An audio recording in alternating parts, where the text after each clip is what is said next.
box with a matrix of push buttons lists all the companies in the East Delta Commerce Center.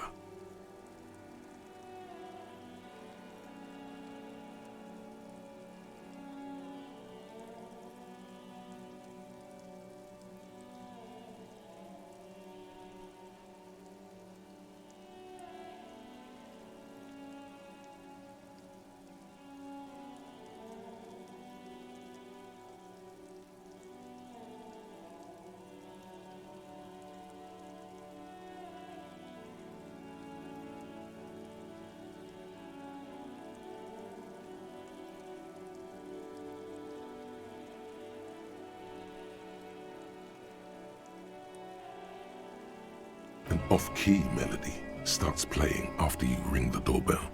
Then a woman picks up the receiver. Truno, please stop calling here. Grown-ups don't have time for your stupid games. She thinks you're the gremlin child. What would he say to this?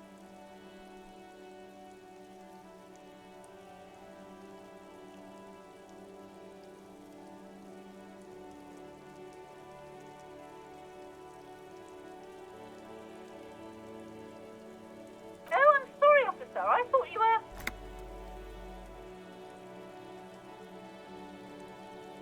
But the doorbell is broken, and the bookstore shouldn't even be on the list anymore. So I can't help you. Please don't call here again. Thanks.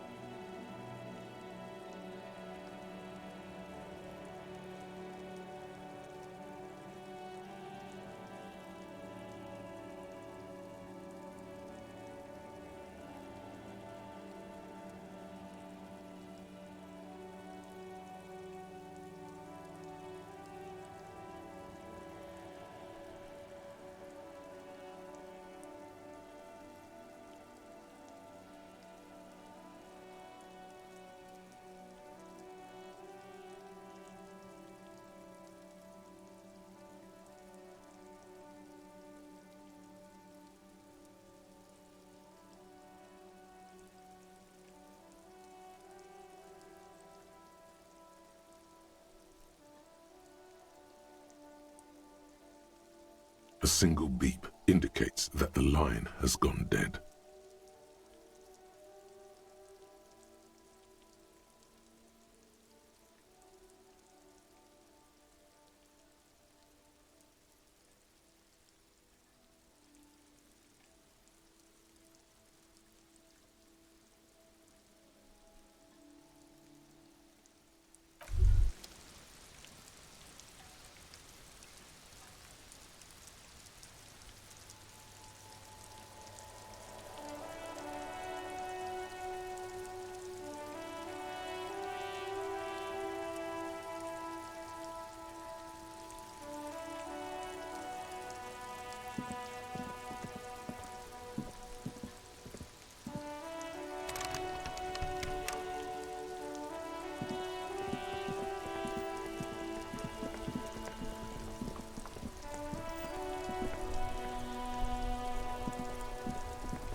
Hello, sir.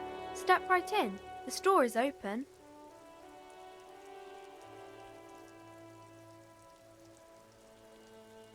Are you interested in a new and exciting book?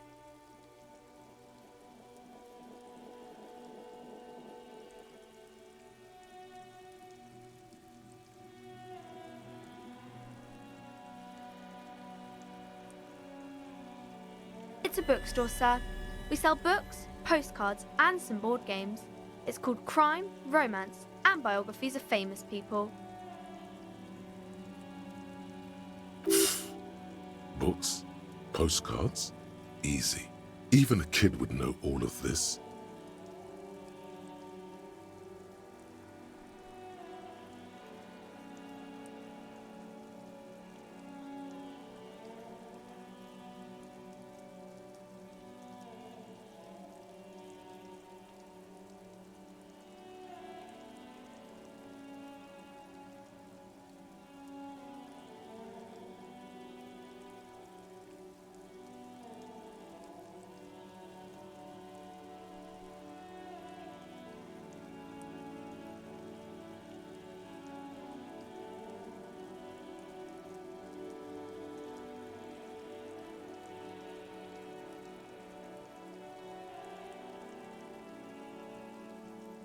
Don't be a fool.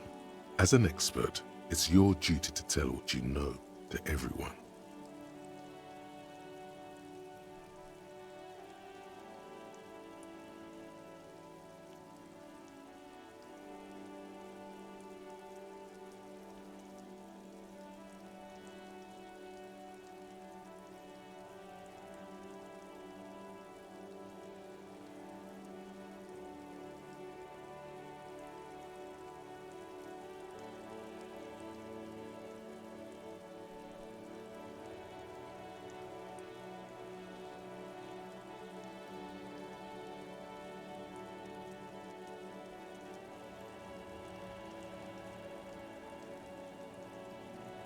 Sir, are you okay?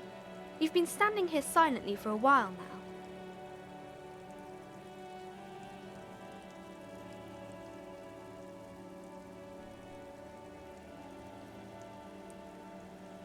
now. Okay, sir. I'll try to answer any questions you have. I hope they're about books.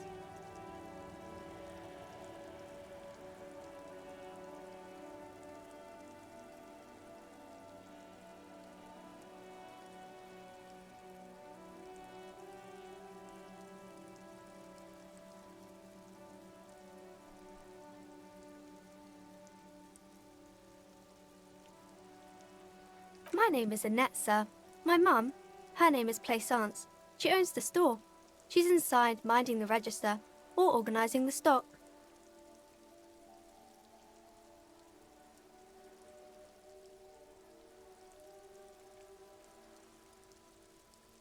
Feel free to step in and browse our wares.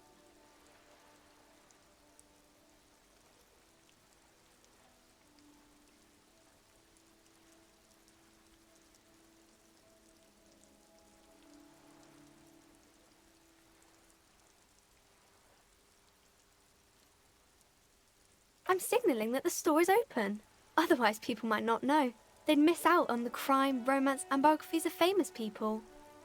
A sudden gush of wind turns the pages of the books on the counters. She covers her face, smiling, but she's cold.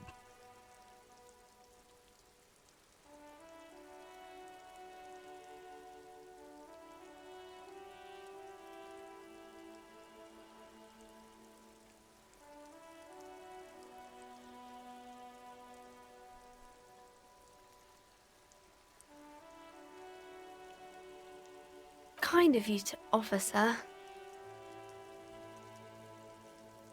What could you do to help her anyway?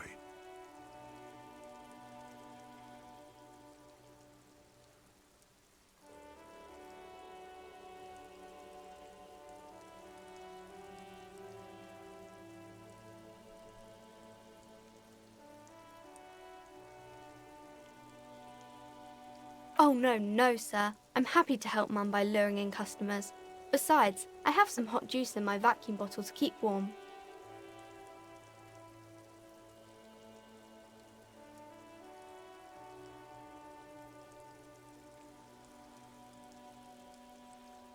I do my studies at home at the moment. I have to help Mum keep this place running.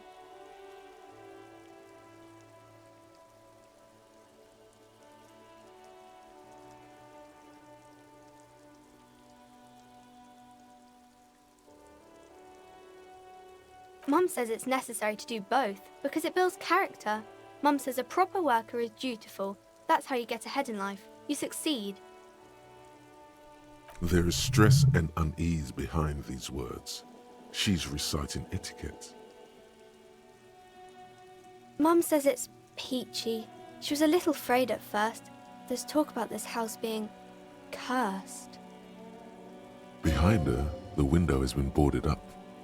You sense the boards creaking, twisting for a second, and some kind of doubt in her tense shoulders.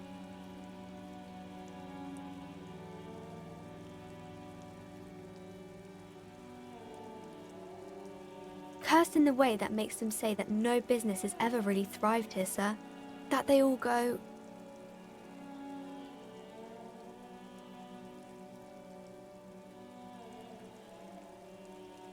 Exactly, but we've been doing fine so far.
We can go into the bookstore and ask about the case, but I don't see much more to look into here.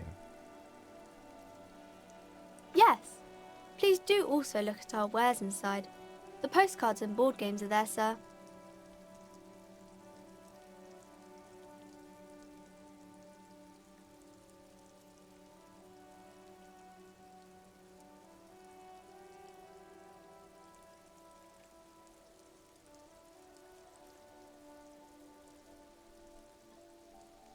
Nothing really, sir. Mum doesn't allow me to sneak around in the back rooms or the cellar. I don't really know what's there.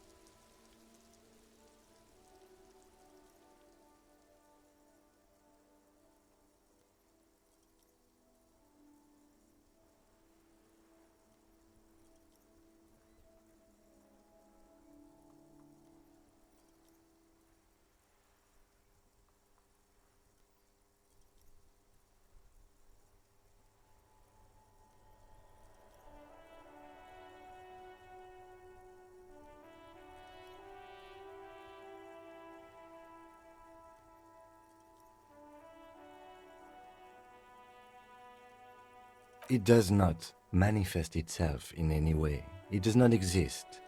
I liked it better when we were talking about whether it's appropriate to stand out in the freezing weather.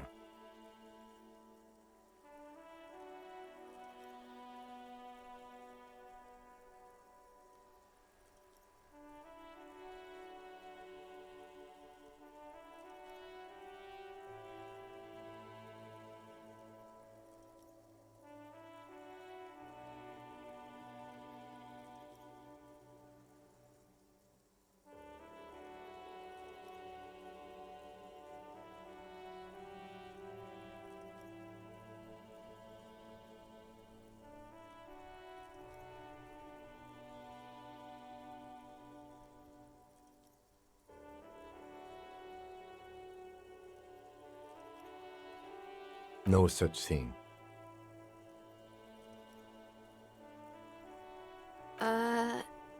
else you wanted to talk about, sir?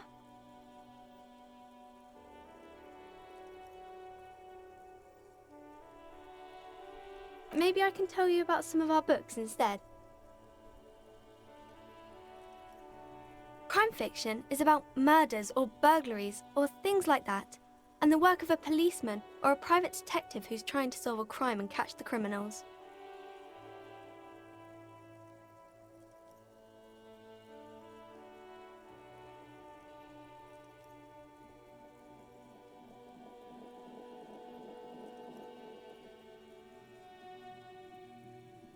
It's exciting to people, I guess.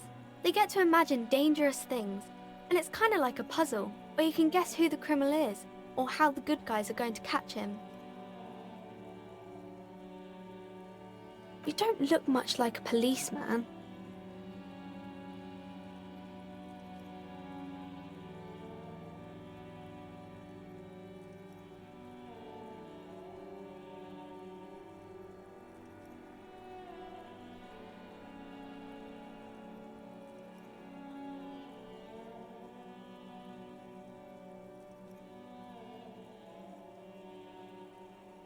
Didn't mean to offend, sir. Sorry, sir. It's just that you don't look like Dick Mullen.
Head, yes. Not head, child. Heads.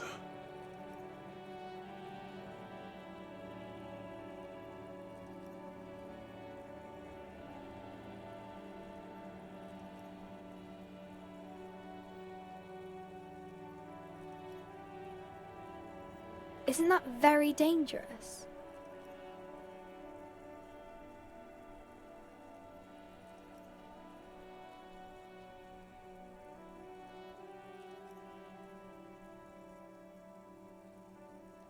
Unlike you, sir. He's just a fictional character. He's no match for you. Maybe you can show me some real police work, sir. Like in the books.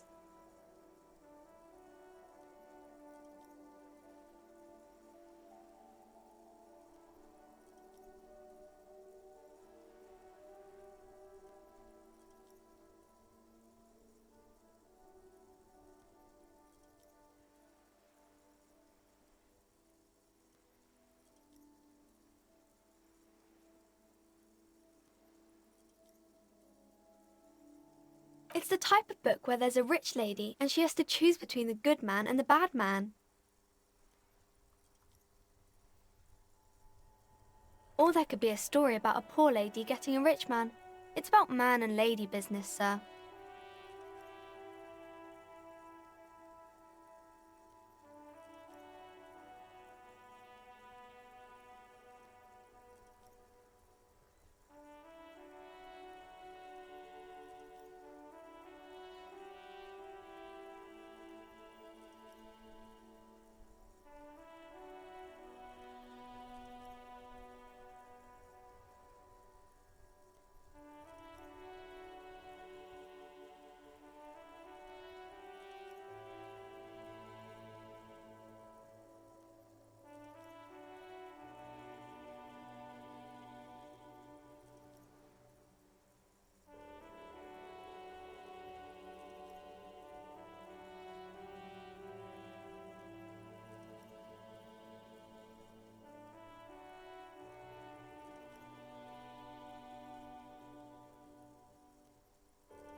happens, but usually the guy gets rich in the process, or should actually be rich himself, but has lost his family property unjustly, like during the revolution or something.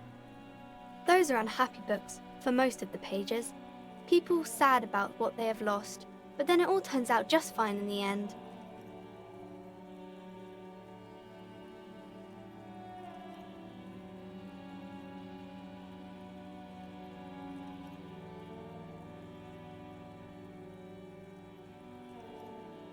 That's really not a proper romance story. That's more like everyday life.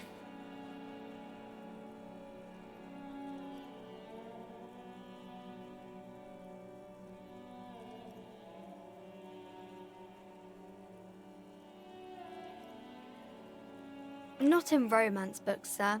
These are about nice and pretty people, and everyone is happy in the end.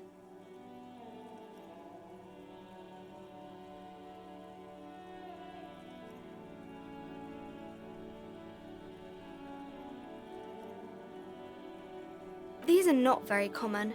You can't have a choice between bad and bad. Nobody wants to read a story like that. Well, maybe then it's fine.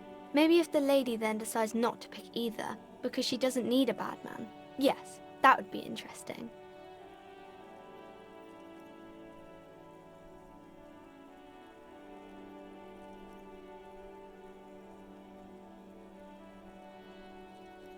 I haven't read many of those. Maybe you should ask Mum.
I'm sure she can help out.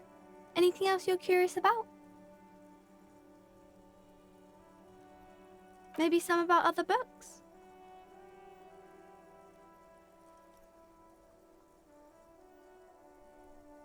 Oh, kings and queens and generals of old, or artists and writers, or musicians, those kinds of people. There's usually something extraordinary about them. I think that's why people read them, to find the secrets of their fame. Seems like most people who read those books fail to get more famous from reading them.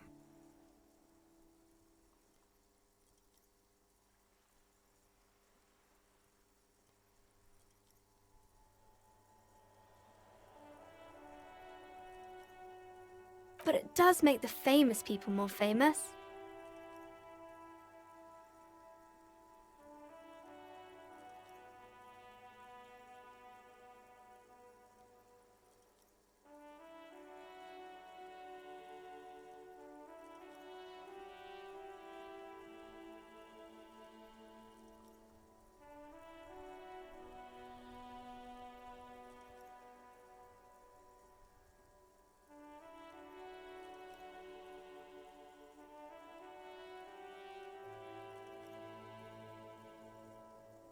Why would they do that, sir?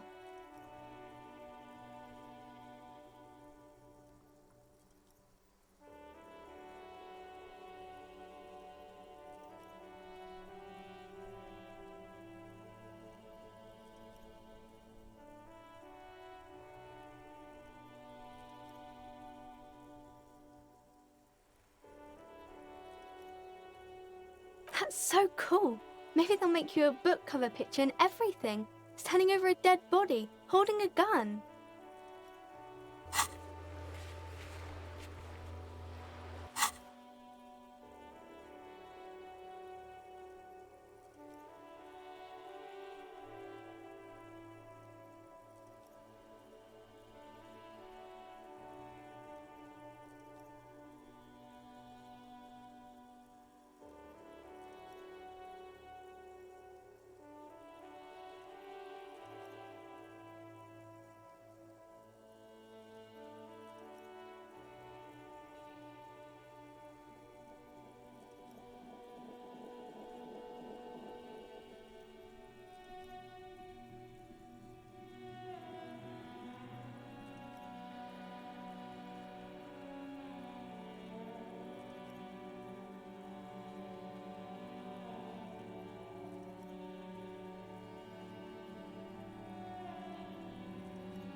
No, sir, I can't. It would be too tiring to refrain from it. It's already tiring enough to remember to say it all the time. It's nice of you to say I could stop, though.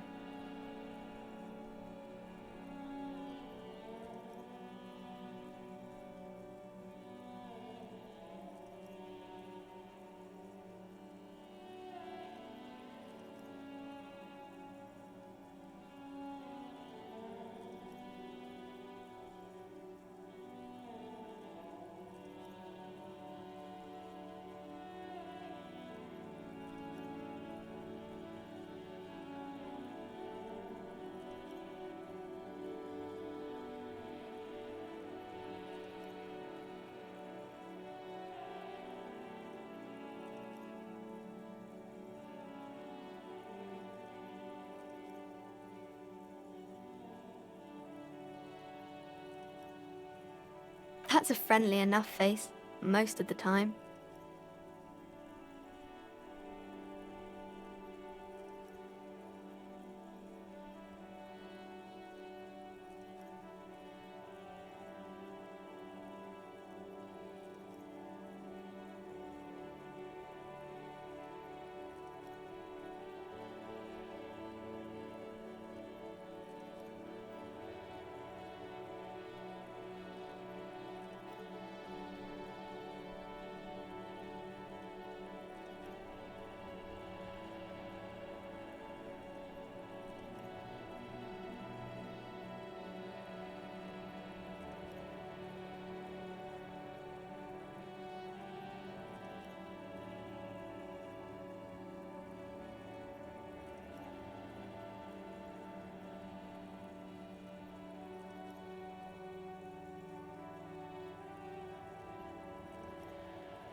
The girl keeps her hands folded, hidden. Why is that?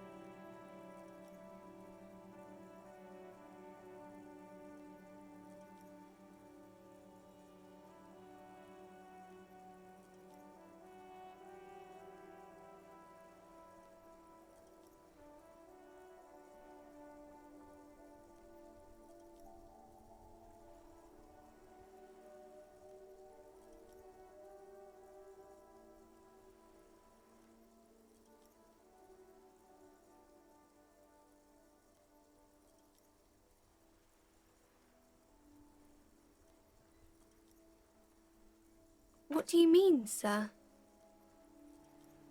She knows where this is going.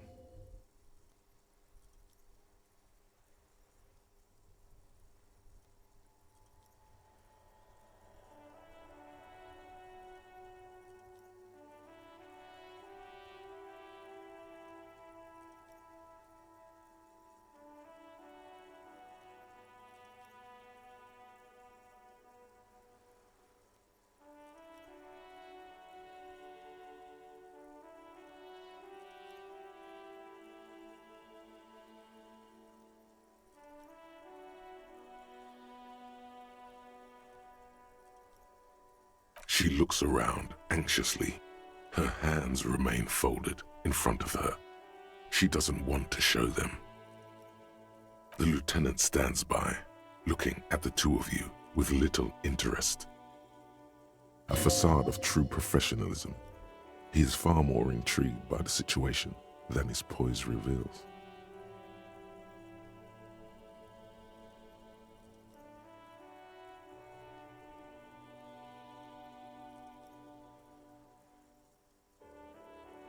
She brings out her reddened hands, her nails frayed, nearly chewed down to the flesh.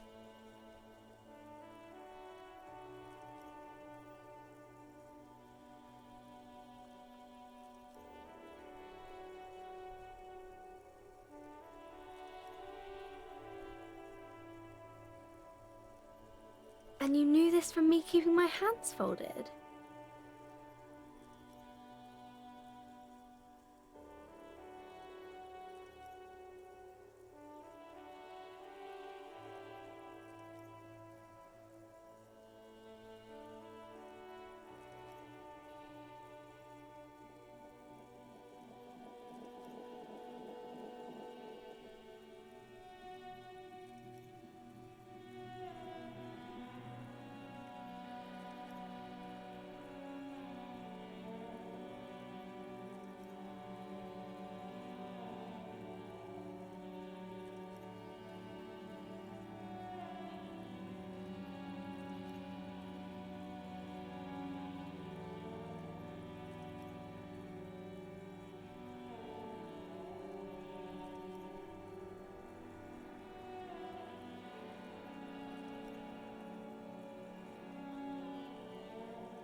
Well, that proves nothing.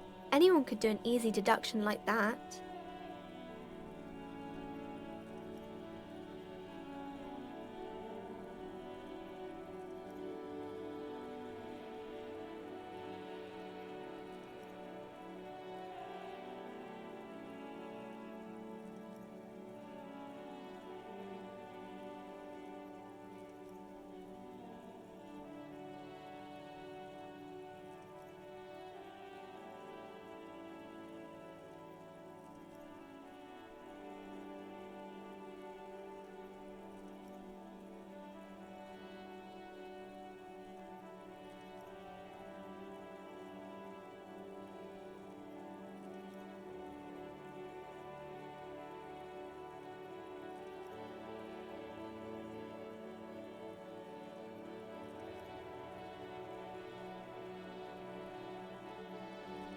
She nods, half provocative, half enthusiastic.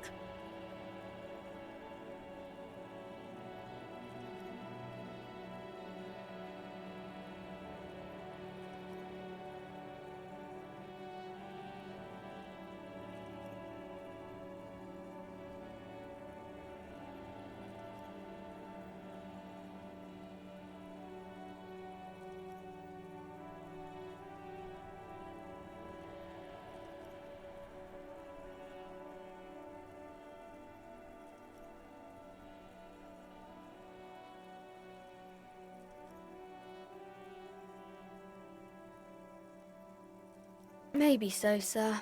Okay, I know it's a bad habit, and I shouldn't.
It was okay, sir.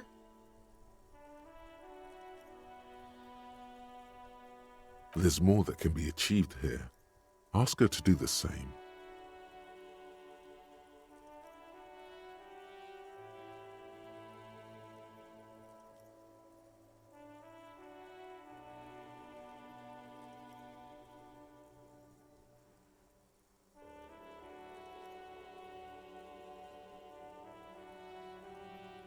You're quite sober.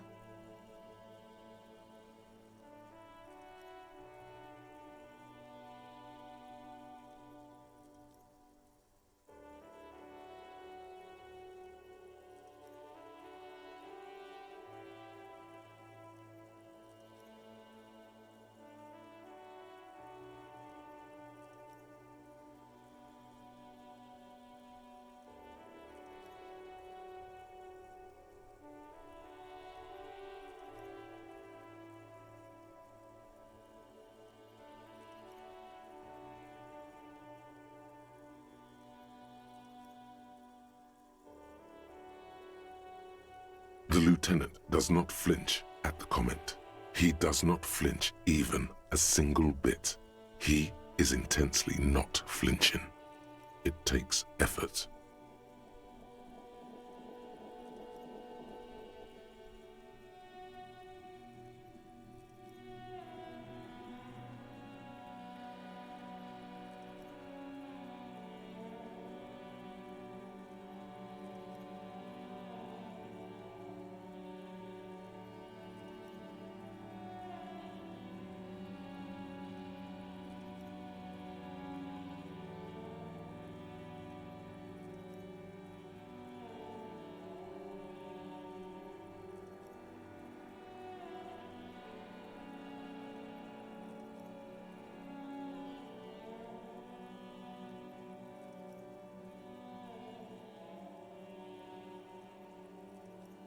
because you usually aren't.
I'm sorry, sir. I hope things get better soon. There she stands, swaying on her feet, assaulted by the early spring breeze. She smiles at you. The whole situation suddenly feels familiar, somehow. There's something you're missing.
You have absolutely no idea. Familiar? How? You must have forgotten something you heard again.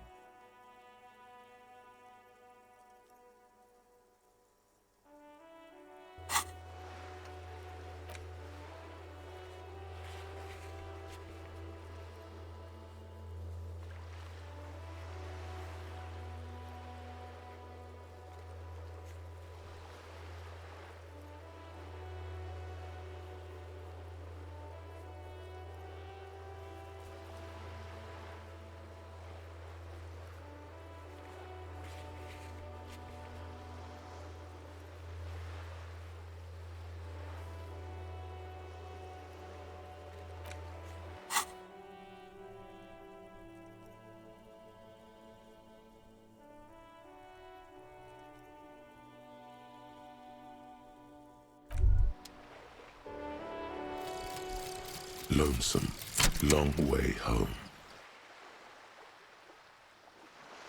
Here we go. Home awaits. Walk past Station 41 and through the market, past the Boogie Street spearhead to the other side of the lake, the frozen eye at the center of the district. Then past the video rental store on the corner. There, at the end of a street lined with pine trees, a small house no larger than a matchbox. 11 Voyager Road. You no longer live there. Those times are gone. And so are those people. Why did you come here? Why are you still here? And where's the dealer? You have to get back to work. That's all you have now.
Hello again, sweetie.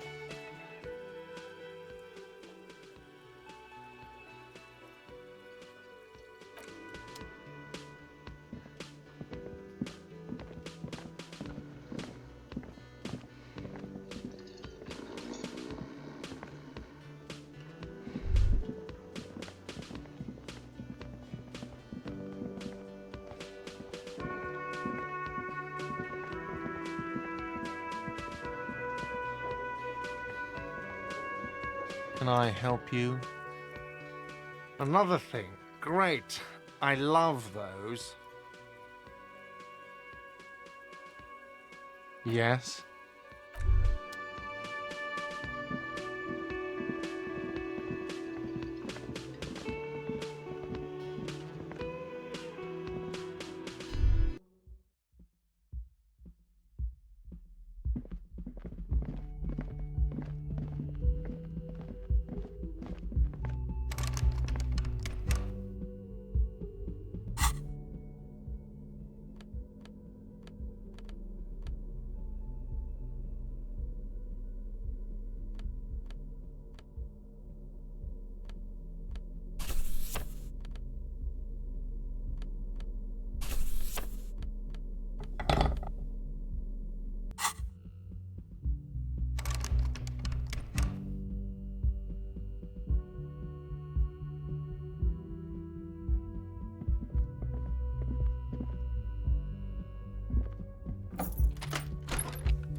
window stands broken in its frame.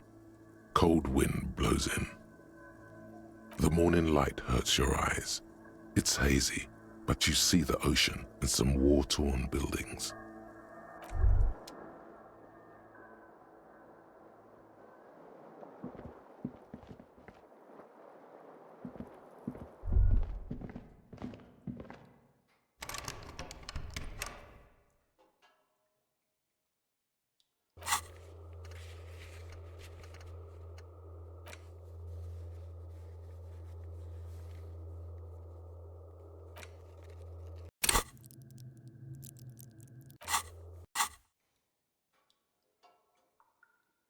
A mirror hangs on the bathroom wall.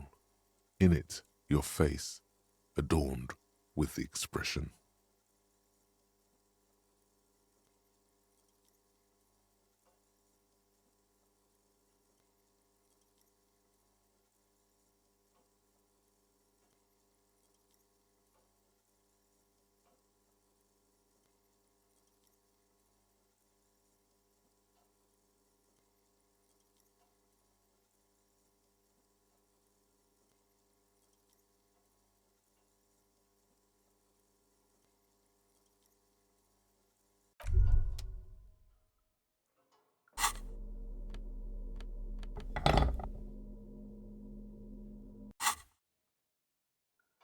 A mirror hangs on the bathroom wall.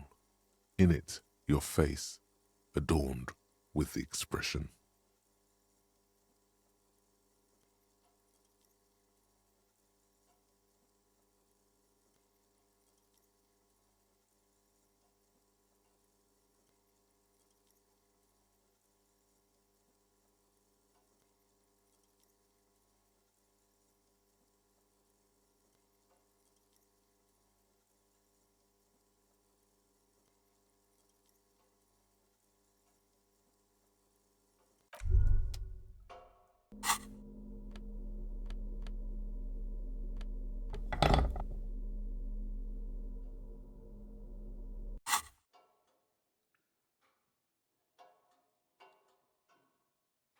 A mirror hangs on the bathroom wall.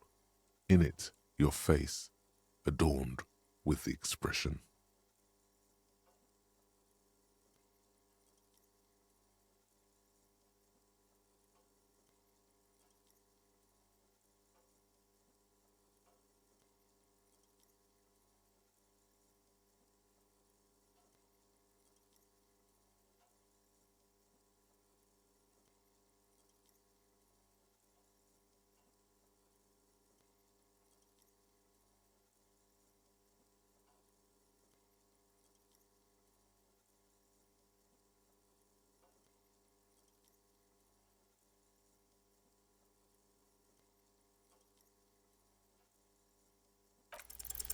The chain cutters slip out of your hands as you attempt to twist the faucet into place. Well, you know one thing for sure. You've probably never been a plumber.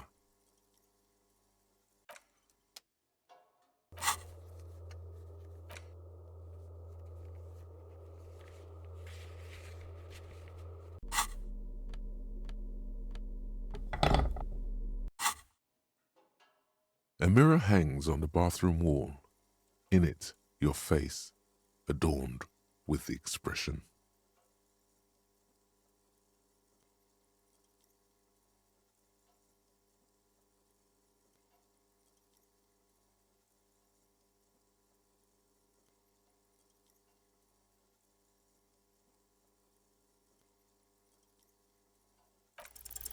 It belongs in the new, the third decade of the current century.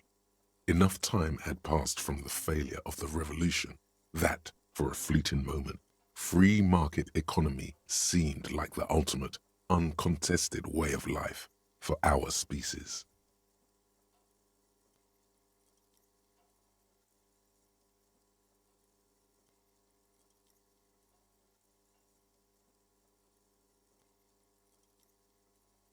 Things were good. It was smooth sailing. People made gold and champagne-tinted interiors and facades to suit the times, calling this the new style. But more importantly, disco happened. Forget about ostentatious orchestrations. For Revachol, your city, that meant only one thing. Guillaume le Million. If it doesn't rhyme, you're not pronouncing it right. Out of the dazzling swirl of disco music, in an open-air boîte de nuit, somewhere in Revachol West, Guillaume's blonde mane appeared on the screen. He sang some bullshit. Then he made the expression.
Everyone loved it. Maybe you thought some of the stardust would rub off on you. Maybe it did. Either way, it's all gone now. Only the grimace remains. There is a vast ocean of time between right now and the expression. Looking good on you, or anyone. 2 decades, if the calendar is to be trusted. Humanity has run aground in that time. It's a different world now. The expression is a relic.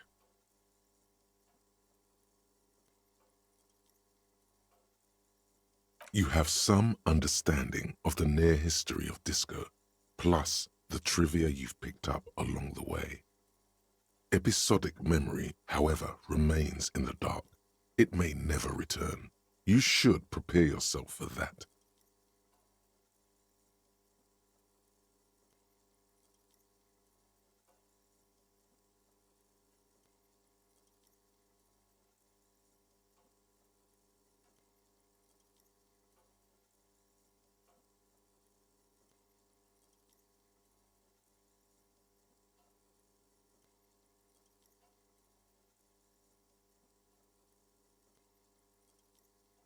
Not really.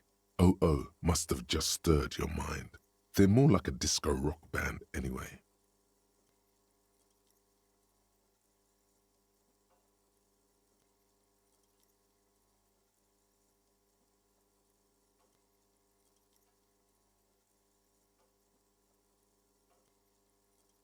It doesn't have to be.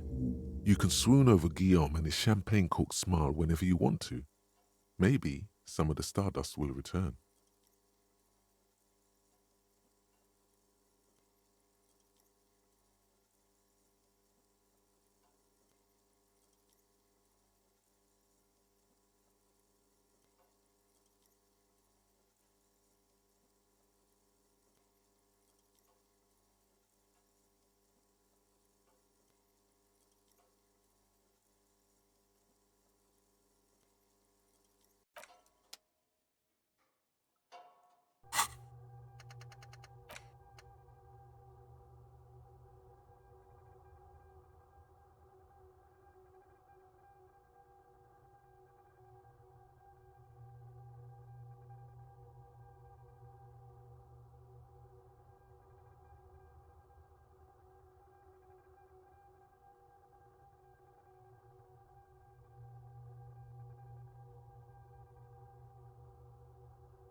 Yes?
The display rack is brimming with worn paperbacks featuring an extremely muscular, sword-wielding barbarian on the cover.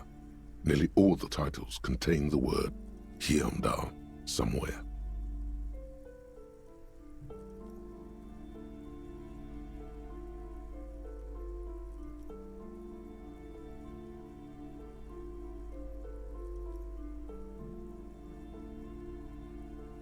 Rows and rows of Hyundai men blur your vision.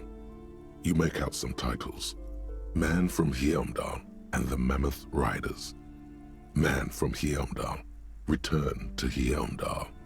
And the solipsistic Man from Hyundai and the Hyundai Man.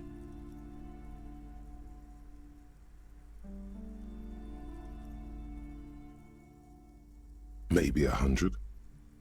Man from Hyundai and the sages at the end of the world. Man from Hyundai and the false god. Man from Hyundai and the scorched earth. Man from Hyundai, the Hyundai colonies. Man from Hyundai and the swamp beast. Man from Hyundai and the snow crabs. Not even close. Man from Hyundai in hell. Man from Hyundai and the forest of slaves.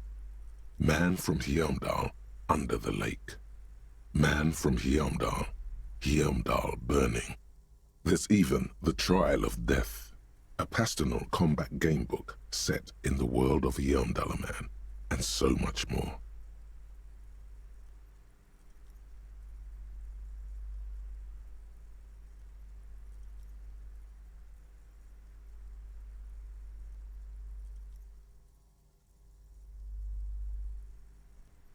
Oh, Man from Hyundai. A very popular series of adventure novels. They're awfully immoral and violent books.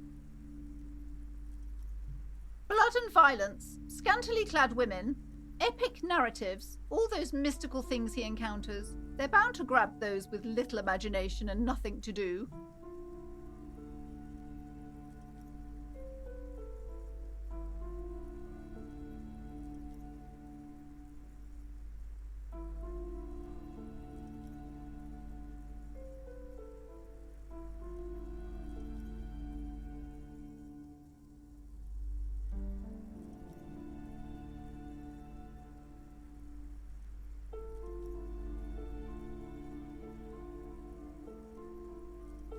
What does it matter?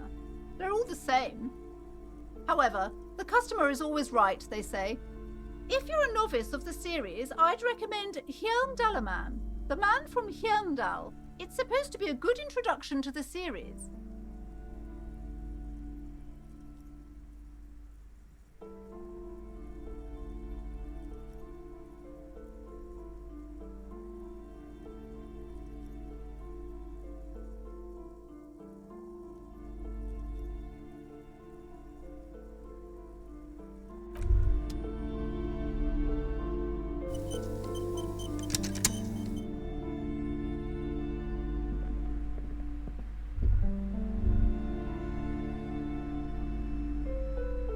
A small mountain of colorful board game boxes. There are numerous types of games for all ages. A lot of shelf space seems to be taken up by Wirral-related merchandise.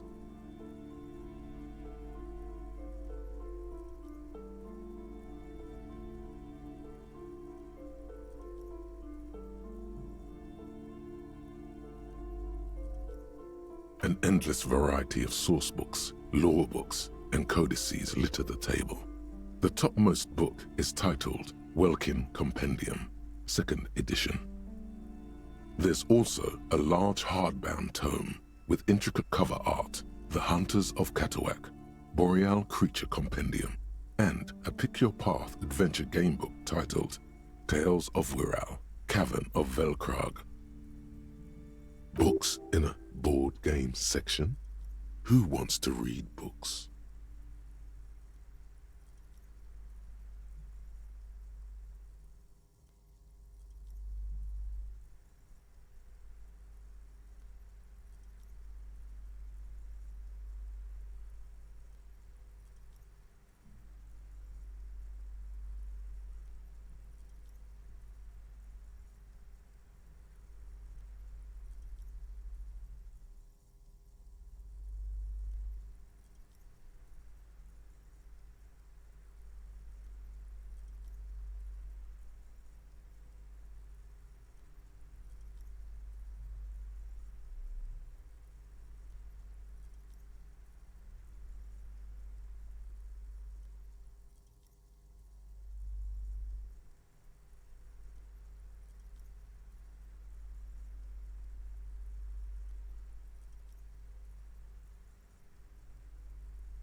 There's a box that says Wirral, 3rd edition Mega Setting Supplements Module. The side panel notes, a fantastique adventure board game, new maps and miniatures. A sticker on it displays 25 Rial. That price is steep, but then it's the 3rd edition Mega Setting Supplement, so it makes sense.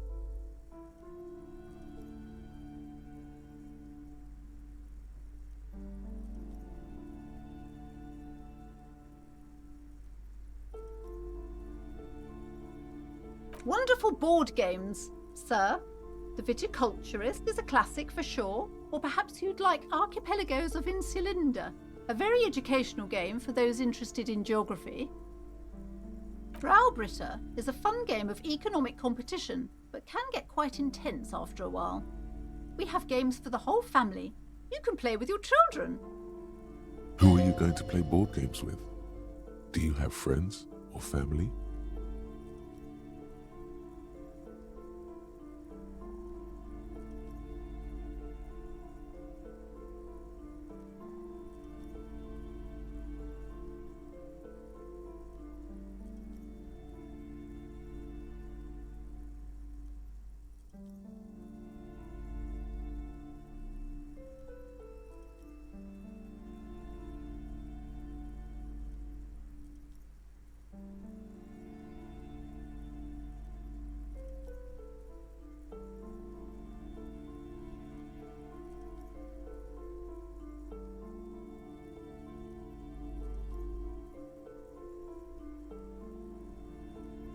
Are you actually friends, or just colleagues thrown together by circumstance?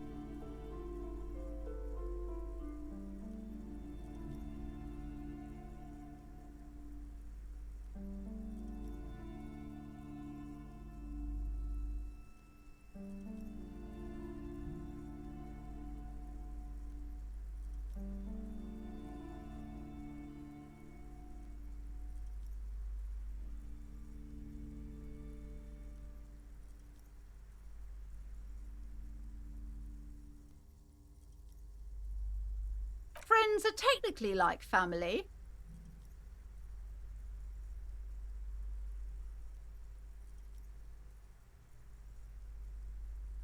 For playing with friends, I'd recommend Suzerainty. It's a civilization building game where you build a civilization, then set off to brutally colonize and repress other civilizations. It'll cost 12 Rial.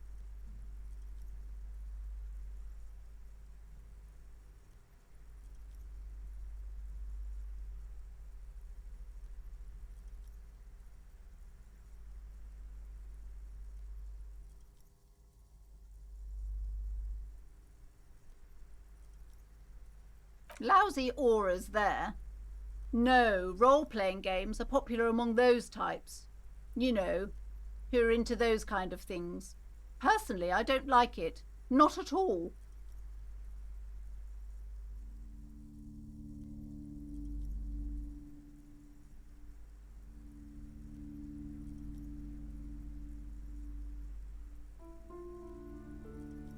I've heard they turn people into occult enthusiasts. That they have rituals where they try to summon entities. Highly immoral stuff. You can still buy them though.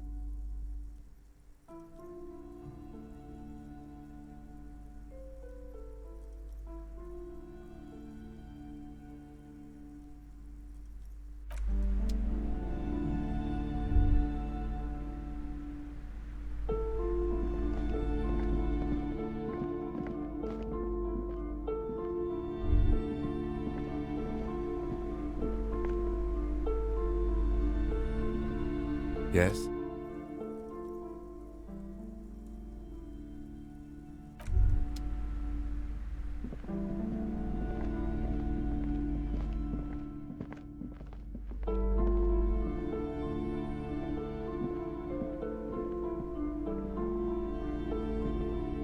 These shelves are overburdened with books from the same series. You see the name Dick Mullen over and over.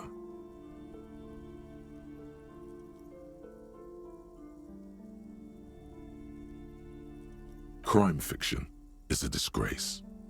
an asinine misrepresentation of the physical attributes of the arduous everyday work of actual police officers. These books greatly overstate the excitement of police work, glossing over how long it takes to actually follow up on leads and eliminate dead ends. What's more, they completely ignore the psychological hardships of year after year coming into contact with people during the worst days of their lives. Not a single mention of all the stress this work creates upon the officer's family. Detective fiction just doesn't tell the truth at all. Now, would you like a list of all the books found on the shelf? You see Dick Mullen on the job. Get Me Mullen, The Stalwart Adventures of Richard P. Mullen, Dick Mullen and the Murder in the Orchard, The Sordid Affair of Dick Mullen. A killing is declared. Dick Mullen in the Murder House. The Final Case of Dick Mullen, An Obvious Lie. Dick Mullen in the Clock Tower. The Ordeals of Dick Mullen. Dauntless Dick. Dick Mullen's Funeral Pyre. The Murder of Dick Mullen.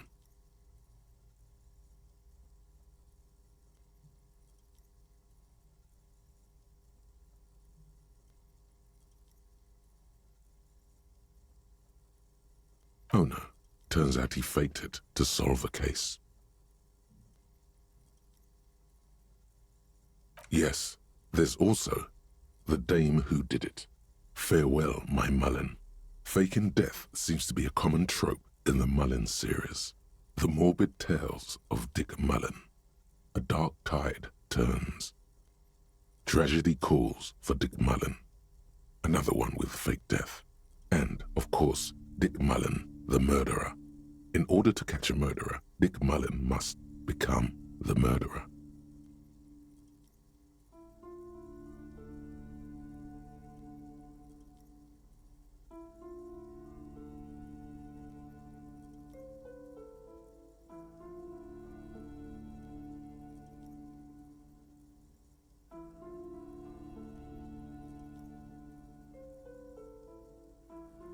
After all this, you still haven't found the answer to the one question that matters.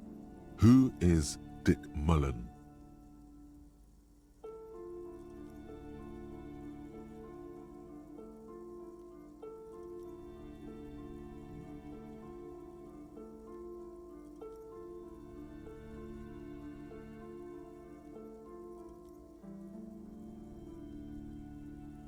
Oh, crime, robberies, murders, even sexual crimes. We're fortunate to have Dick Mullen and his stories to sort all that out. You're a police officer, apparently. You should buy all of these. They really do teach a person how to be a proper detective.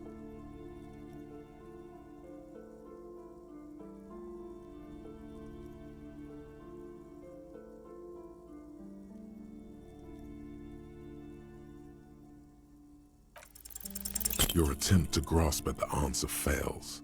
It seems very close by, pulsating just out of reach.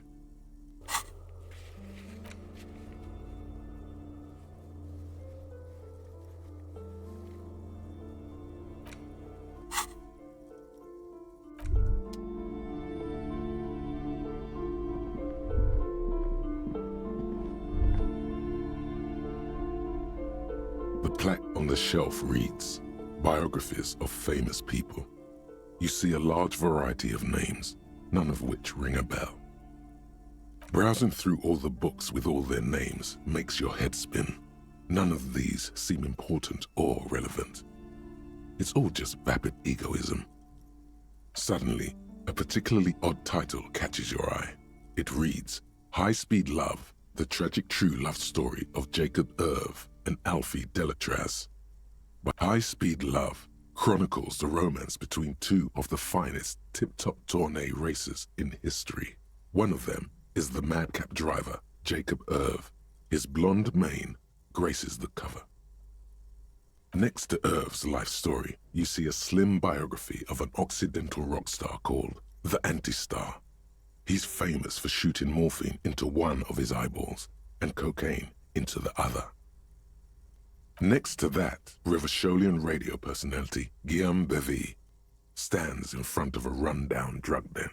He's a permanent fixture on Channel 8, reporting on real-life crime and ruining cops' days.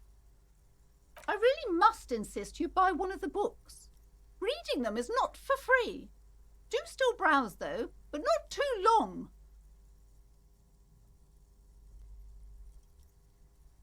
I'm sorry, I did not mean to rush you. You are browsing. Go ahead. Take your time. Time is commerce.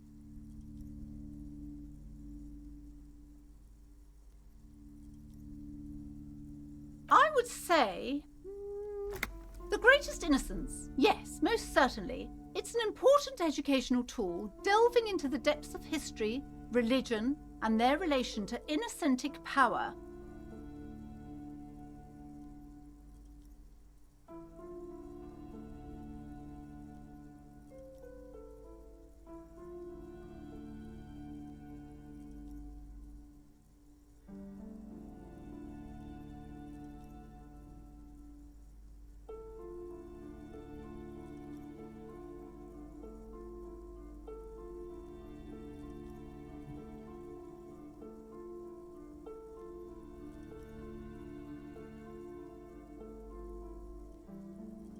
A very influential historical figure.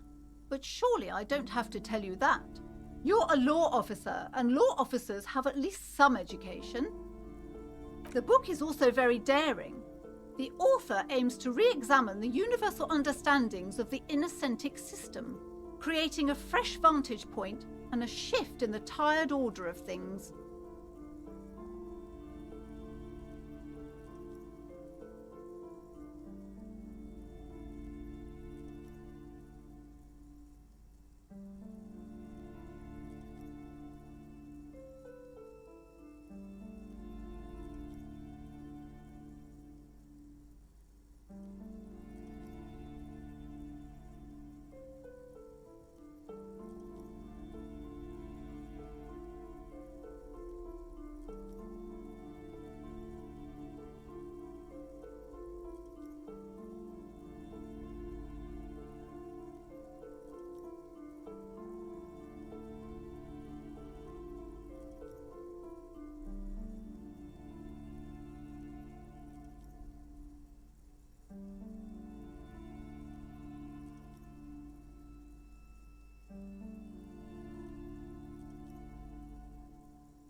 Certainly, it's prudent for a person to have at least an elementary understanding of history and society.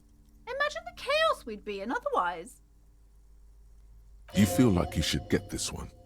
Definitely. It's important somehow. There's something personal inside.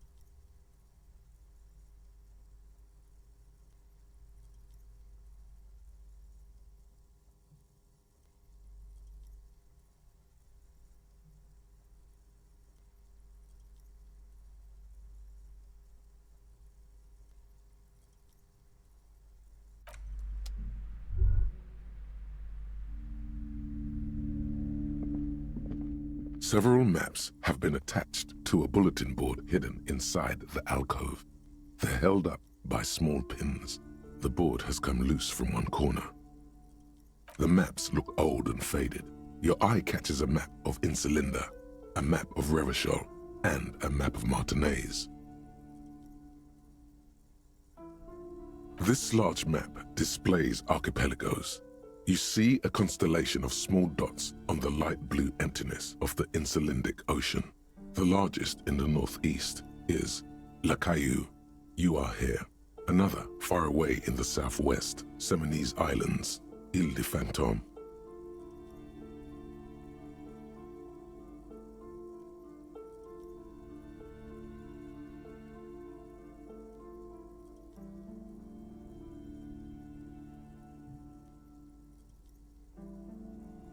Ozon, Laurentide, Fas Alamir, Archipelagos, North Arcade Islands, all just specks of dust on the vastness of the Insulindic.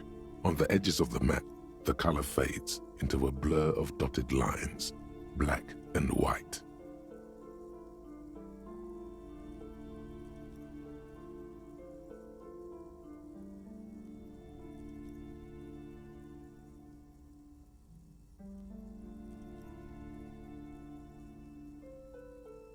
Disintegrating into mathematics.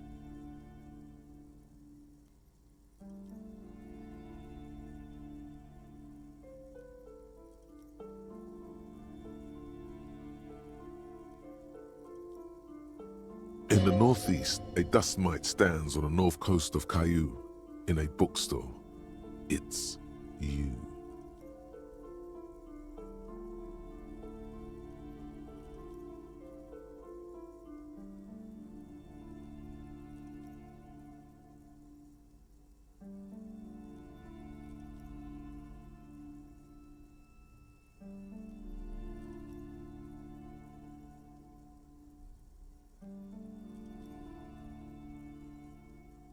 You can, on Caillou, Revachol, a single black star, on Ozon, Fondelier, and Vilmandu, on Archipelagos, Croyan Moran, Villiers, on Semenine, Olduvai, and on Laurentide, Deora of the Seven Seas. Lost little pearls of light, tiny fires in the dark. 850 million people live on these little dots. An oceanic world of culture and commerce torn apart by history. The ocean breaks apart into a tangle of cosines and azimuths, all pointing into pale nothingness. Windy is the north azimuth. Grad is the northeast azimuth. Samara is the east azimuth. Seo is the west azimuth. Isolas, they're called. Connections to other worlds, words past the Insulindian, unknown to you. You only know you've never been there. You have little idea what they are. Distant stars, gods, but looking at them makes you feel almost non-existent. Whatever they are, the Isolas are immeasurably large compared to you, and very, very far away.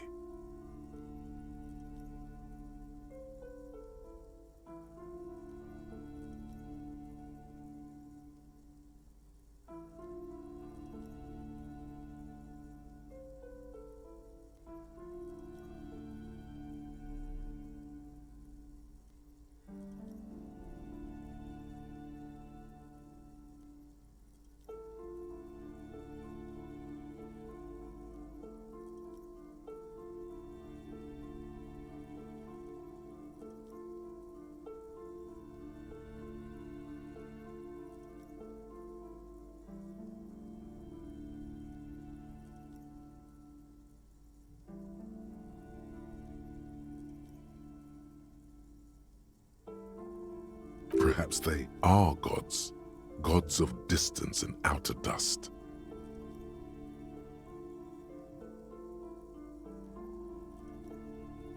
The north coast of a verdant island is shattered by the delta of a river. It is the River Esperance. Countless bridges put the shards back together, connecting city blocks to river islands. La Delta says a great artificial heart in the center, teeming with life forms and construction.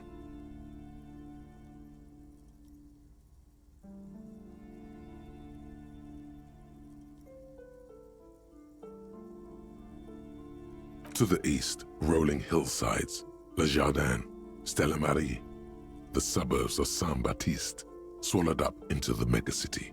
They sound rich to you. This is Revachol East.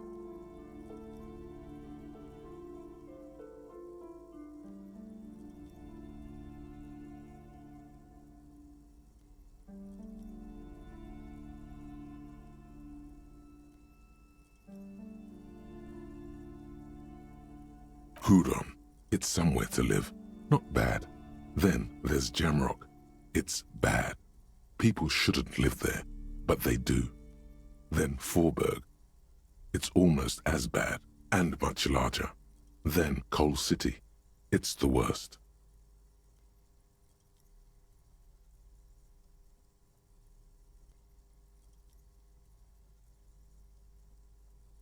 It's so small you can't even see it on the map. No, wait. There it is, north of Jamrock, the strip of coast next to the Greater Revachol Industrial Harbour. It looks downright despondent. It's almost Coal City, to be honest. No, this is somewhere to be. This is all you have. But it's still something. Streets and sodium lights, the sky, the world. You're still alive.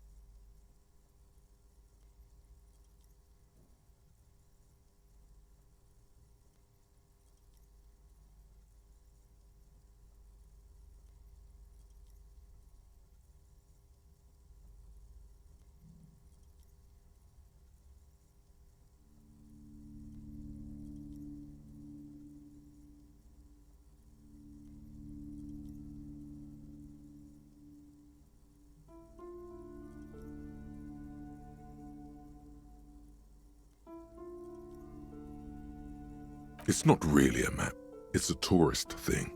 A picture postcard with buildings on it, drawn from an isometric perspective. A date in the upper right corner says 48. Still, it's detailed. Could be pretty useful for scouting ahead. You see the jagged boxes of an industrial harbour, even the whirling in rags there.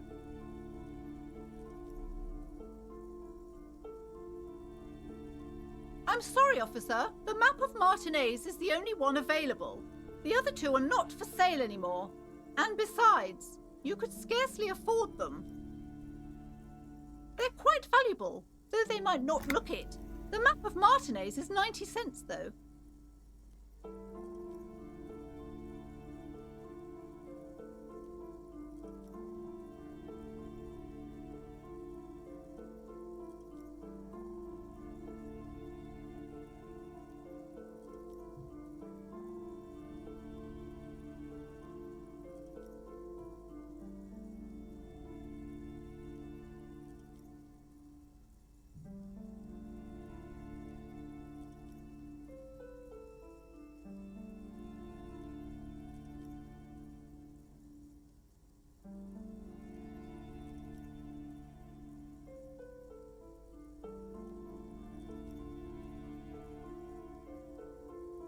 That old thing? It's an out-of-date map of a tourist location that never was nor came to be. From when some design studio people tried to spruce the place up 4 or 5 years ago.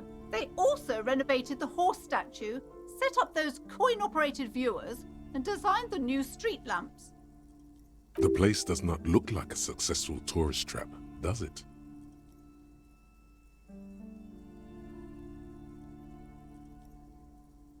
They didn't get that far, for some reason. A shame the project never got going. Would be nice if someone fixed Martinez up. All these ruins are bad for business.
good to be informed of your surroundings.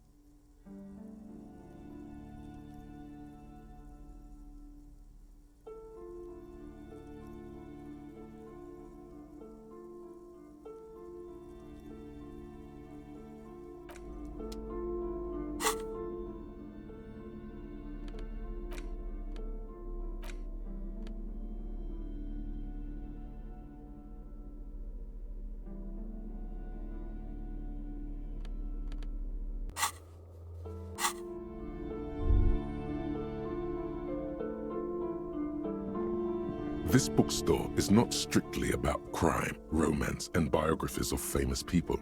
There's also a wide range of paranatural literature. Amidst the various books, you find one written by someone named Matthias W. Dundas. It's about wholeness, unity, balance. These three things are very important to the working class mind. The point of the book, and many others on this shelf, is to give people medicinal advice in situations where they don't have access to paid health services.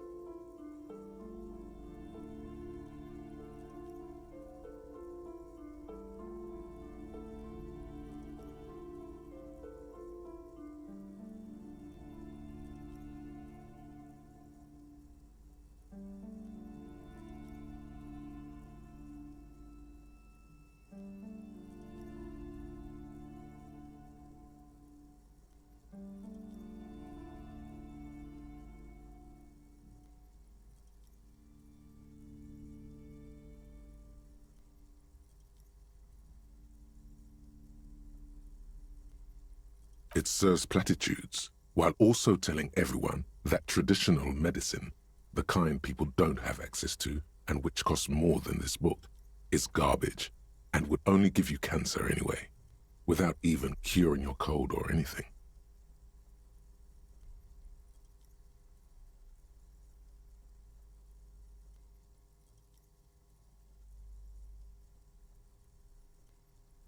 Wholeness, unity, balance, on the other hand, can basically take care of anything, though it is important to note. When it's up to your mind to heal yourself, then it's because of your mind that you're ill in the first place. The book features chapters on topics such as how to find magnesium. It even lists plants you can harvest magnesium from. How to continue drinking if you're an alcoholic who has destroyed his liver. And there's even a chapter on the ancient Seraïs tradition of using duck gallbladder preservatives to treat and prevent sexually transmitted diseases. Pre and post factum apply. Nothing worth buying.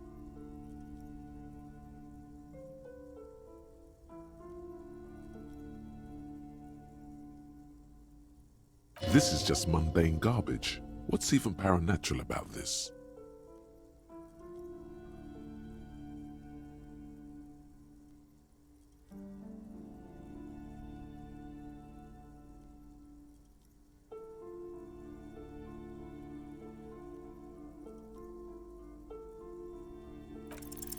The throbbing in your head increases with every passing moment you gaze at this shelf.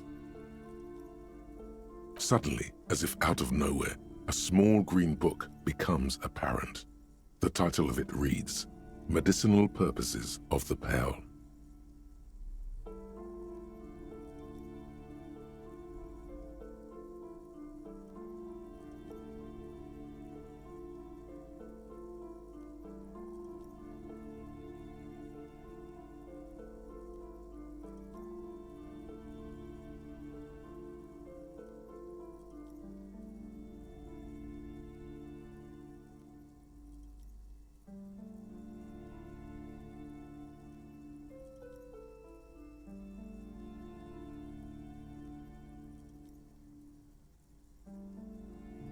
The book contains very little explanation on the matter. This knowledge seems to be taken for granted.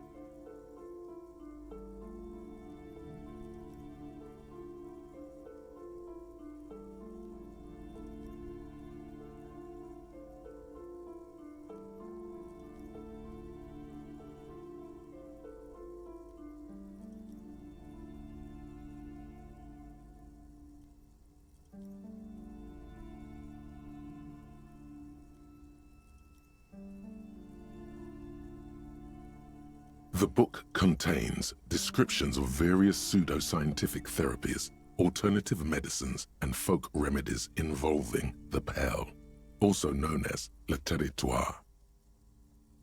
For example, it recommends vigorously swatting one's naked body with a venik or hand broom, made from the leafy twigs of a young birch tree from the near Pale. It is supposedly invigorating and good for the circulation. It also recommends consuming distilled spirits like vodka or whiskey that have been aged in the Pale. Readers are instructed to cover these jars in a shallow hole just inside the Pale and leave them there for 30 to 60 days, depending on the potency desired.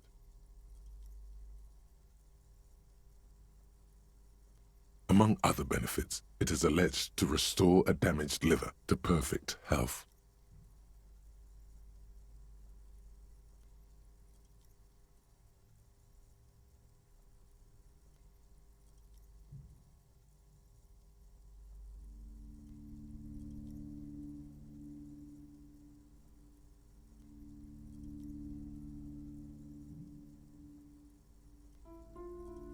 That seems improbable.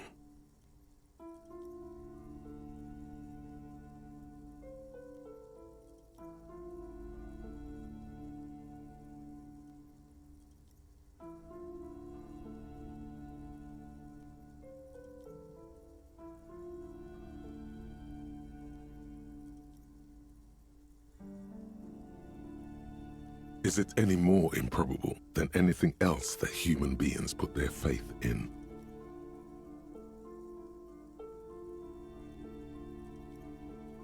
For general health and well-being, readers are encouraged to take regular strolls through the Pale, though a sidebar cautions readers to limit each stroll to less than an hour. These strolls promise to cleanse the mind of worries and the body of toxins, especially if the perambulator performs this ritual in the nude. Nudity figures prominently in a number of these prescriptions. This is exactly what you need.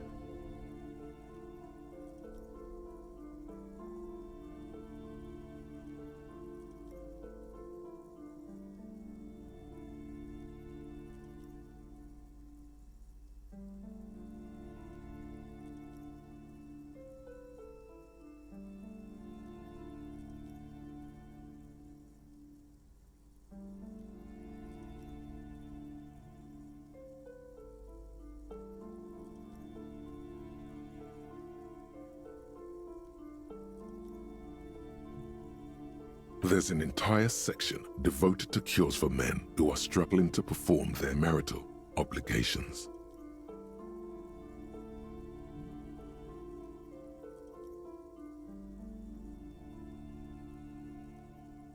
You close the book and return it to its place on the shelf.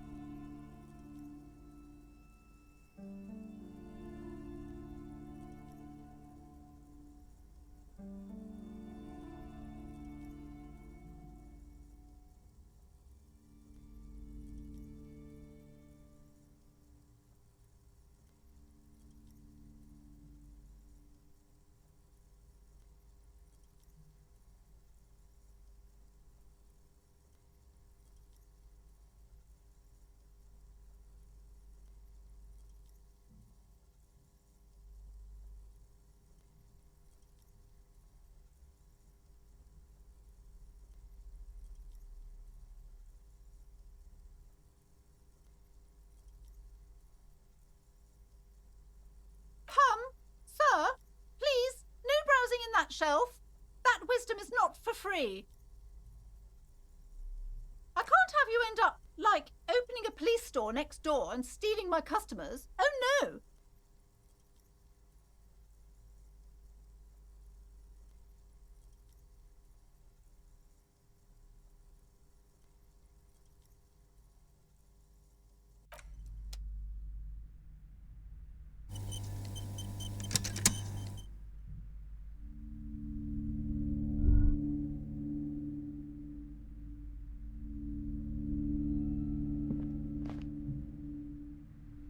Yes?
Welcome to Crime, Romance, and Biographies of Famous People. My name is Plaisance. Be welcome, and please take responsibility for the energy you bring into this space.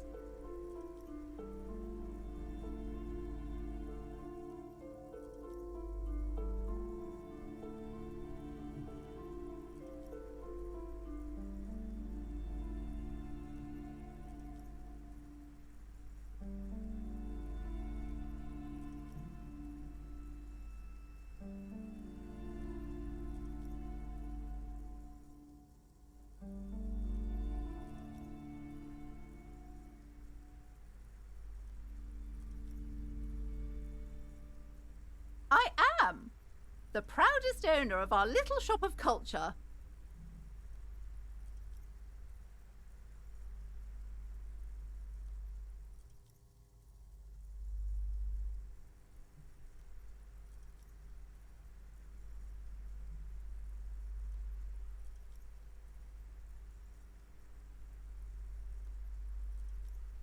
Goodness, you were already doing good, browsing the shelves. Why'd you stop? Don't you feel compelled? Go, go! Get back there. The books await you.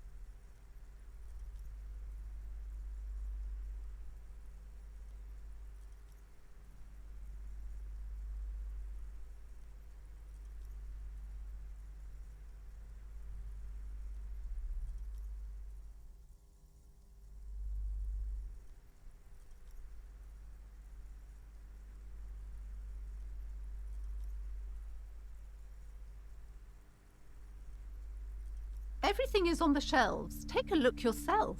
The shelves compel you, don't they?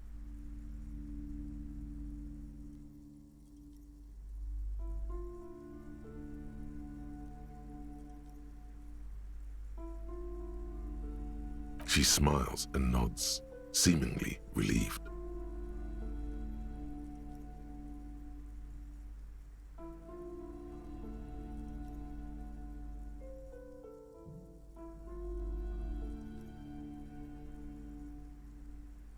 Cursed? Who said that? Annette? I will have a word with her. This place is not cursed. It has a robustly magnetic energy. Good for commercial activity. My business is thriving, sir.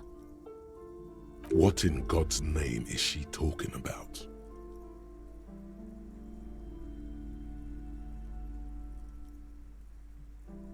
Annette, yes, my daughter.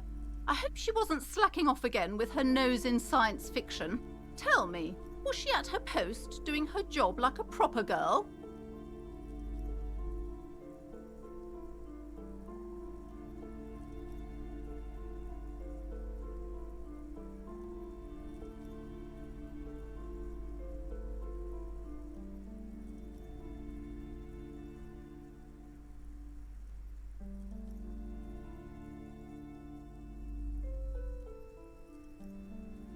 wonderful. Did you talk to her? Great. On a scale of 1 to 10, how compelled were you to buy books after talking with her? Her opinion of her daughter depends on how well she lured you into the store.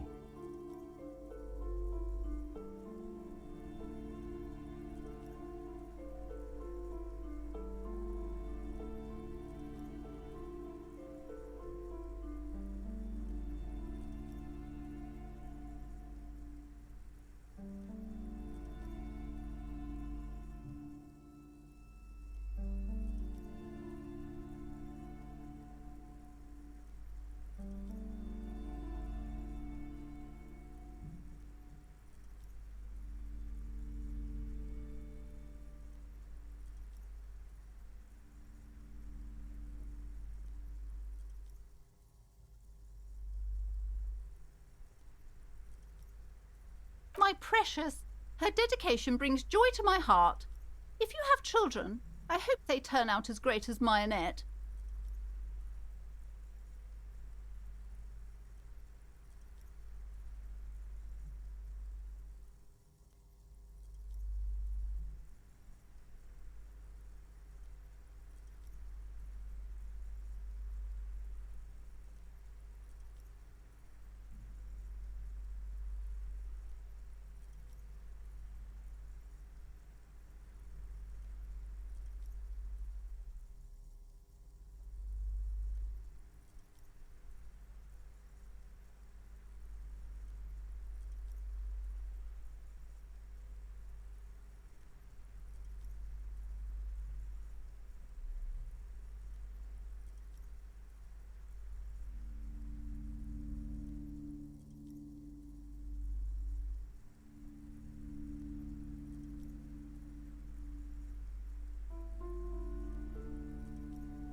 God. I've told her not to do that. It's such a disgusting habit. She'll get over it. Anxiety is a part of life. A part of hers too, clearly.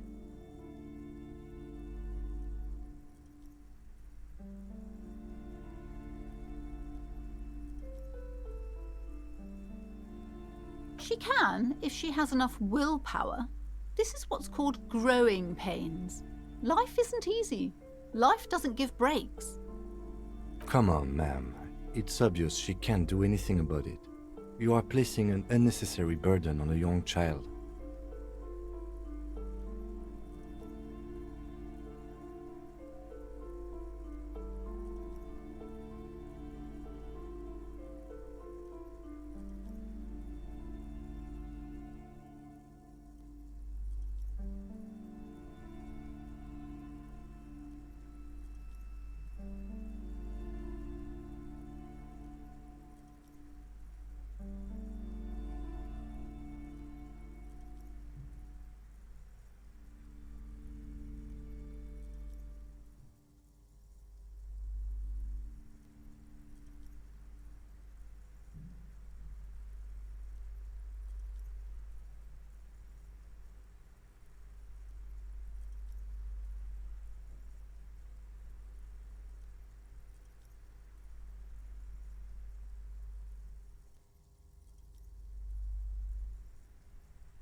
She stands stiff and severe, silently fuming. 10 or so seconds pass without change. She's looking for one, but there simply aren't any good arguments for being an asshole.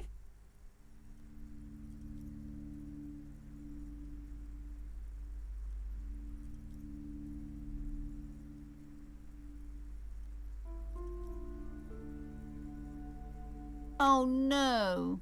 Hold on. I need to invite her inside and apologize. She must be freezing out there.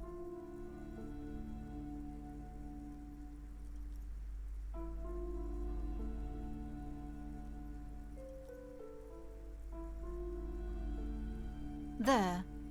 I don't know what to say to you. My husband, he tries to teach me business lessons. I have what my mother called a dull mind. All this stress.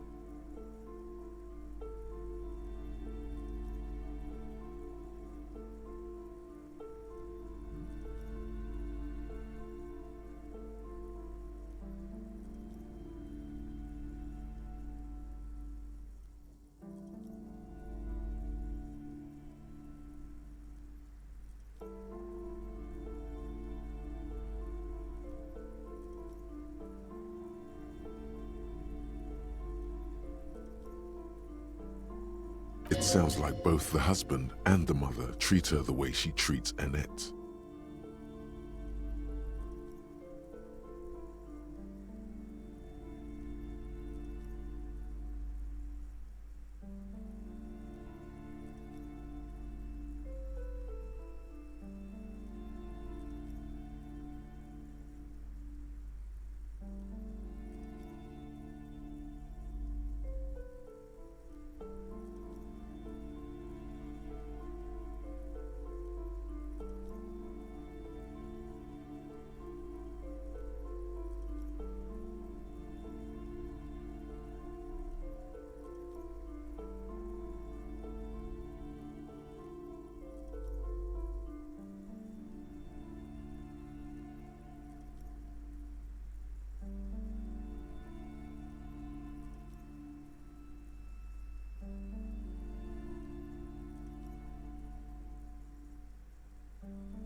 Oh, well, my mother was horrible, of course. Absolutely perverse energies around that person. But my husband...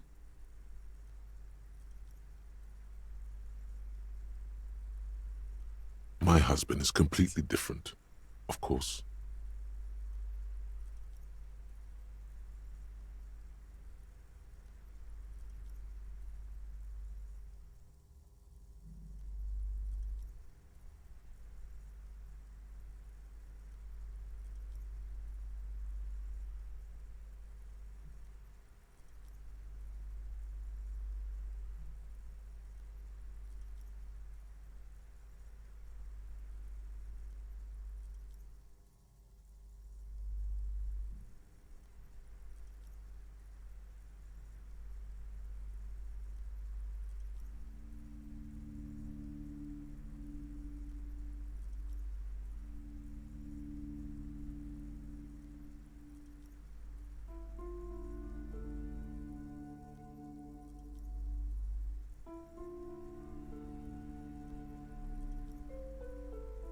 Yes, my husband is a successful entrepreneur east of the river. If only he were more involved in the business we're running up here. No matter. Soon we'll both be off for Grand Couronne.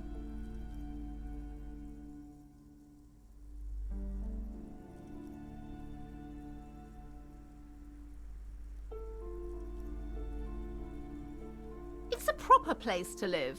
One of the most peaceful neighbourhoods east of Jamrock. You may know it for its massive housing projects. Most of the buildings are empty at the moment. It's a great opportunity to get ahead of the crowds. Better times ahead for sure.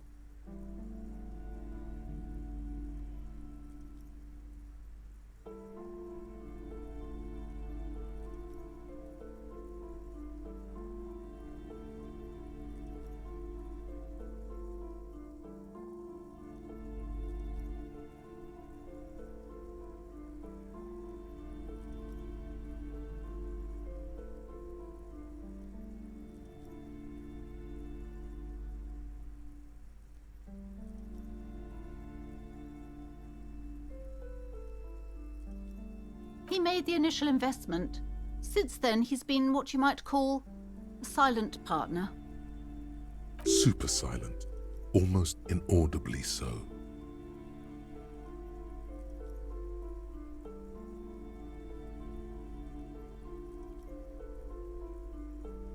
Yes, I'm afraid so. A real treat she is. It would be nice if she had... No, we couldn't have afforded more children, really. Not in this economy.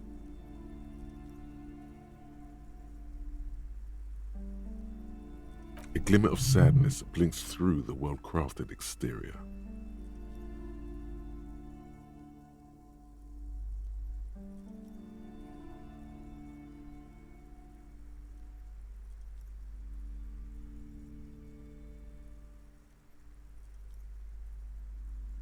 We're quite busy people, you know, my husband and I. Quite busy. Children are a lot of work. You don't look like a father, so I don't expect you to understand. I'm sorry. I'm sure you do understand.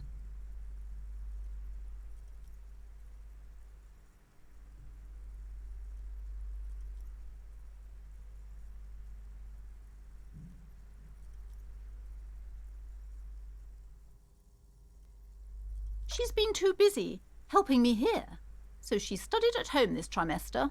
This is a temporary solution, of course. I assure you, I of all people understand the importance of education. She will be back in school the moment the store takes off. And hell freezes over? Never mind. It's not a good topic to get into.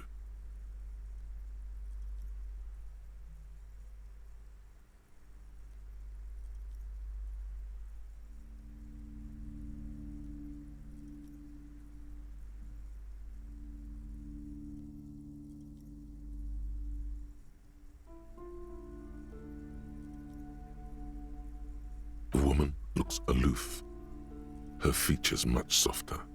Occasionally she glances at her daughter's silhouette.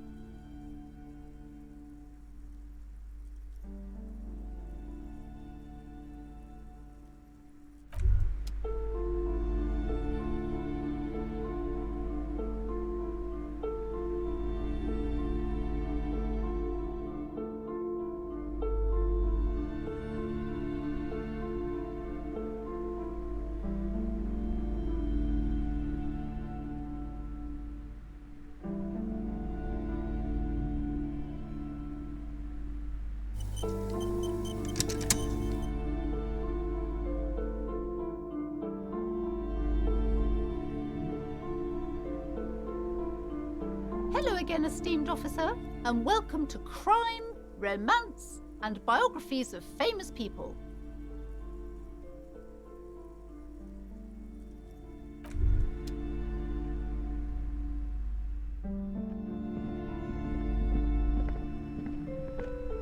I'm sorry, sir. I can't talk right now. I'm very busy with my homework. I have so much homework now. You just can't win. Out of the rain and into the gutter.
Math. It's really difficult. Like, really. They say you need it to get rich. Better than standing outside in the cold, I guess. Oh, I found something while you were away.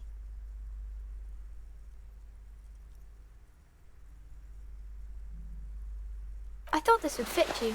Like, thanks for helping out. Not me. The city, I mean. Like a detective does.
Yes, just like the one Dick Mullen wears all the time. You'll look way more serious with that. Right, I have to get back to my homework now, before Mum notices. Man, this is hard.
You see a set of tattered curtains blocking the way to another room. A strange cage-like trinket dangles from the curtains. Excuse me, officer. The back room is strictly for employees only.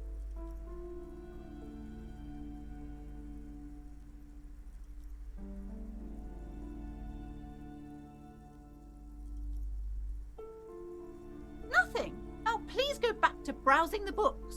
Don't you feel compelled to look at the books? The books are all you care about. She speaks almost as if she's trying to put a spell on you, urging you to buy more books. Oddly enough, The more she tries to draw you away from the curtains, the more alluring they become.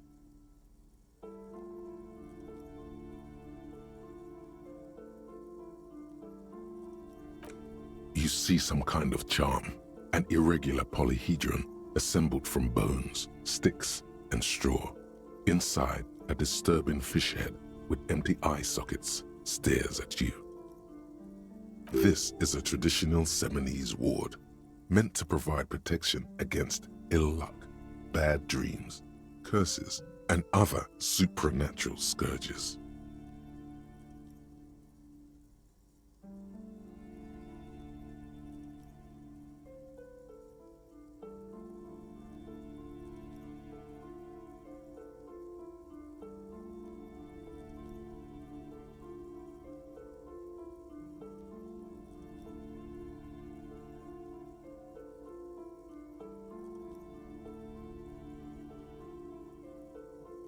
Inhabitants of Ile de Fantôme, the Seminide Islands down south.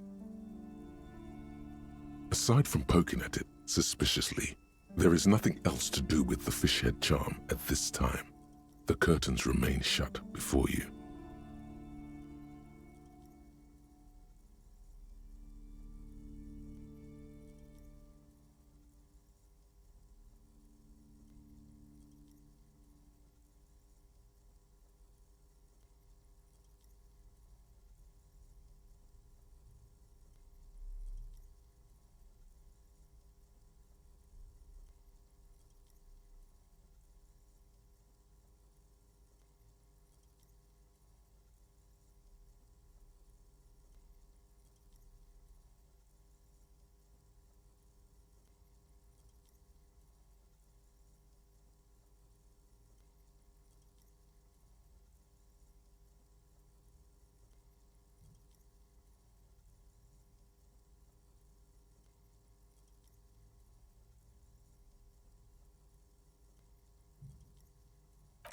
Just as you're about to pull apart the curtains, the petrified voice of the shop owner cries out once more. Sir, don't touch that. I told you it's off limits for the customers. Parapsychologically speaking, we're dumb if you decide to open them. I won't be held responsible for the consequences. It's too dangerous. She looks away, mumbling. Why is everyone always messing with the curtains? Why can't they just buy books like normal people?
It's just a storeroom for the employees, I told you.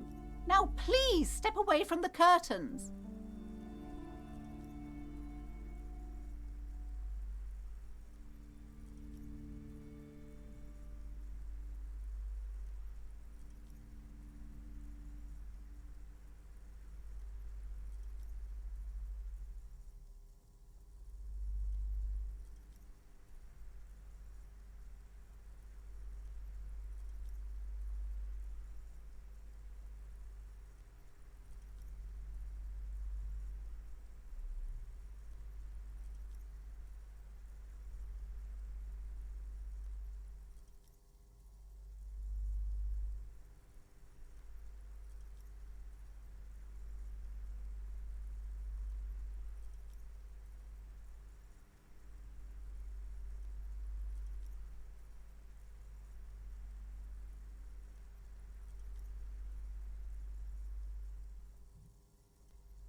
Why? It's not like anyone was killed there.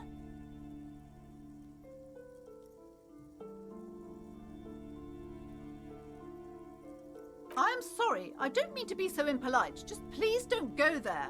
I can't allow that. You'll only make things worse and unleash the powers.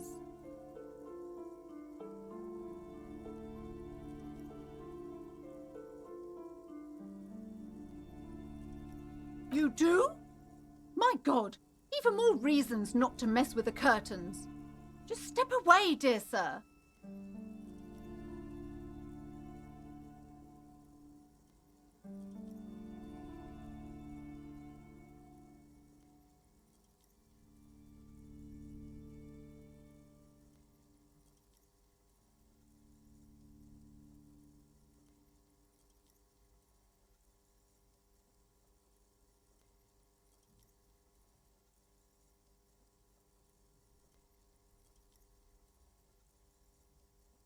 No! Please just talk to me, officer. Come here and let's talk this through before you decide to do anything extreme. Talking is always good. Go see what she has to say. There is something mysterious about the curtains. Be careful.